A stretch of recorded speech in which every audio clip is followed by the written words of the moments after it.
quelque chose à propos de cette petite équipe de tournage que j'ai amenée ici. C'est distrayant, ça rend notre travail plus difficile, mais c'est excitant. On va bientôt passer à la télé. Parce qu'il couvre les écoles publiques sous-financées et mal gérées aux États-Unis. Abbott Elementary a débuté en décembre 2021 et quand il est devenu évident que la série était un faux documentaire, il était difficile de ne pas être sceptique. Des séries comme The Office, Parks and Recreation et Modern Family avaient depuis longtemps épuisé ce format, et il était difficile de croire qu'il restait encore quelque chose d'intéressant à tirer des clichés éculés du genre. Mais à la surprise générale, Abbott Elementary ne semblait ni fatigué ni cliché. Elle a modifié la formule de manière subtile mais importante, et, ce faisant, elle a sauvé la sitcom en mode faux documentaire. Oh, ne sors jamais avec moi à Fuji. Non, je ne le ferai pas. Oh, on s'est bien débrouillé. Ce gars a mon âge, et il en paraît 50. Tu trouves que j'ai l'air de quel âge? 30. La version britannique originale de The Office, lancée en 2001, n'a pas inventé la sitcom en faux documentaire, mais fut la première à la perfectionner, en utilisant les caractéristiques du documentaire, comme les interviews face caméra, les moments où l'on brise le quatrième mur, et un style de tournage proche du cinéma vérité. The Office a brouillé la frontière entre la fiction et la réalité d'une manière qui mettait en valeur ses thèmes et renforçait son humour, qui reposait en grande partie sur la gêne. La version britannique de The Office, peu remarquée à sa première diffusion, s'est démarquée des autres sitcoms, attirant ensuite un large public et une adaptation américaine. Cette série a débuté en 2005 et a duré 9 saisons. Face à son succès, Hollywood a logiquement produit plus de sitcoms en faux documentaires, dont des classiques comme Parks and Rec, Reno 911 et Modern Family. Bien sûr, à mesure que le nombre de ces séries augmentait, la nouveauté diminuait. On remarquait aussi que les séries accordaient de moins en moins d'importance à leur aspect documentaire. Par exemple, Parks and Rec et Modern Family mettaient souvent à l'épreuve la crédulité du public concernant la présence constante des équipes de tournage. Aucune des deux séries n'expliquait qui filmait, pourquoi, ni pourquoi ils continuaient à filmer durant des années. On a perdu notre bébé dans la voiture et on nous juge. Ces émissions évitaient ces questions car elles n'étaient pas importantes pour les histoires. Mais plus il devenait évident que le cadre documentaire n'était qu'une affectation stylistique, plus l'ensemble du concept commençait à sembler superflu. Les codes du faux documentaire se sont figés en clichés et le public a perdu de l'intérêt pour le genre. Les producteurs ont continué à exploiter le format avec des séries comme Zack Stone is Gonna Be Famous, qui a débuté en 2013, ainsi que The Comedians et les Muppets, toutes deux sorties en 2015. Aucune n'a duré plus d'une saison, alors la fin de Modern Family en 2020 a vraiment marqué la fin d'une époque. Si elle avait suivi le schéma classique, Abbott Elementary, lancé 1 an plus tard, aurait pu n'être qu'une série de plus tentant d'imiter The Office et échouant. Créée par Quinta Brunson, la série se concentre sur Janine Teague, une enseignante idéaliste de CE1 interprétée par Brunson elle-même. Avec ses collègues, elle lutte pour faire fonctionner l'école éponyme, sous-financée, située dans un quartier à faible revenu et majoritairement afro-américain de Philadelphie, en Pennsylvanie. Mélissa, pourquoi Jalen Hurts est sur ton écran? Parce que Dieu a parfois ses chouchous, Janine.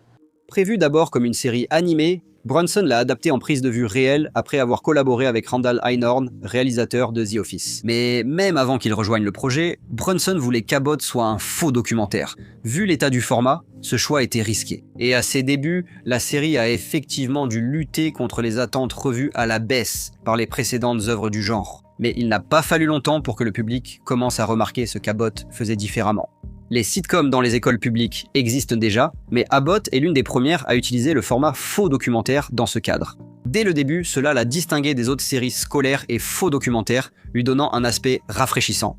Abbott a aussi expliqué clairement la raison de son concept de faux documentaire. C'est parce que, selon Brunson, elle est fan de ce format et le considère idéal pour les blagues, mais seulement s'il y a une vraie raison de l'utiliser. Comme dit dans le pilote, l'équipe filme le système scolaire public américain sous-financé et mal géré.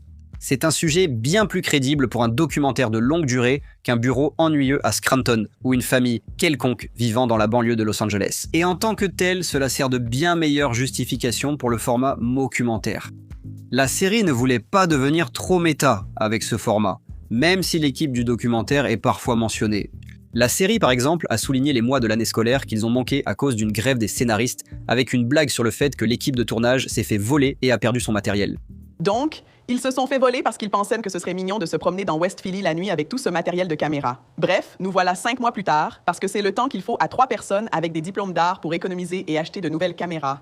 L'accent est surtout mis sur les enseignants, et les fans de The Office n'ont pas à craindre un cas similaire à celui de Brian, le preneur de son. De plus, le style visuel établi par Einhorn, qui a réalisé les 4 premiers épisodes de la série, sert aussi davantage le format que la cinématographie habituelle des faux documentaires. Dans Abbott, les caméras bougent beaucoup plus que dans des séries similaires, ce qui renforce l'idée que vous regardez des images capturées spontanément sur le vif. Les interviews face caméra montrent rarement les personnages assis confortablement, parlant à la caméra dans un cadrage parfait. Les caméras s'inclinent discrètement vers le bas pour les petits personnages et vers le haut pour les grands. C'est une imperfection qui renforce l'illusion que ces interviews sont réalisées à la volée, avec des personnes occupées dans un environnement animé. Mais l'utilisation plus réaliste de la caméra n'est vraiment que le début. Abbott bouscule aussi les choses en choisissant Janine comme personnage principal. La plupart des autres sitcoms, mockumentaires à succès, tournaient autour d'une personnalité unique et marquante, comme David Brent, Michael Scott ou Leslie Knope. Et c'est parce que le format risque de paraître ennuyeux sans avoir quelqu'un comme ça pour constamment dynamiser l'action. Surtout lorsque le décor est aussi banal et sans enjeu qu'une entreprise de papier ou un service des parcs locaux. S'ils avaient suivi le modèle habituel, la directrice égocentrique Eva Coleman, jouée par Janelle James, aurait été la protagoniste naturelle. Dépêchez-vous, on ne sait pas quand les enfants vont arriver. Ils arrivent à 7h30. Tous les jours. C'est fou. Mais Janine ressemble à la plupart des protagonistes de sitcoms classiques. Compatissante et terre-à-terre, elle est le genre de personnage principal qui sert de point d'identification pour le public et d'encre idéale pour un groupe excentrique. Abbott peut se le permettre, car, contrairement à d'autres sitcoms en faux documentaire, son cadre inclut dès le départ des enjeux quasiment trop réels. Privée de budget, l'école tombe littéralement en ruine. L'avenir de centaines, voire de milliers d'enfants est en jeu.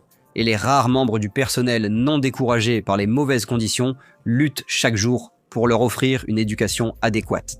Ainsi, la série traite souvent de sujets liés à l'éducation, comme la surpopulation des classes, le manque de fournitures, l'insuffisance d'aménagement pour les élèves handicapés et les conséquences financières des écoles à charte. La faiblesse des salaires des enseignants, les conflits avec les parents, le racisme en classe et leurs répercussions sur la santé mentale des professeurs. Cette volonté d'aborder des problèmes du monde réel, habituellement réservés au drame, est une autre qualité qui distingue Abbott des autres faux documentaires.